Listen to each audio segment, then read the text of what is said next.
শাস্তি দেব আমি এরকম যে যতজন মোবাইলে মহিলার ছবি দেখছে ফেরেশতা পাইকারি ভাবে গড়ে সবাই একটা একটা টানা ছটকনা দিয়ে পড়ছে এরকম না। কথা বোঝেন নাই আপনি?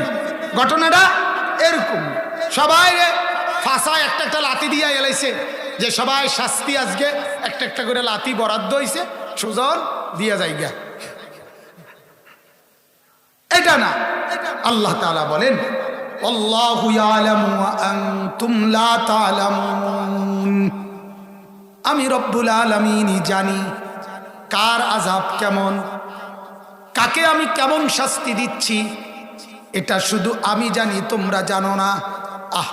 বুজুর্গানে দ্বীন বলেন একটা আশ্চর্য কথা শুনেন, কোন ব্যক্তি যেই কোনো গুনার মধ্যে লিপ্ত যদি ওই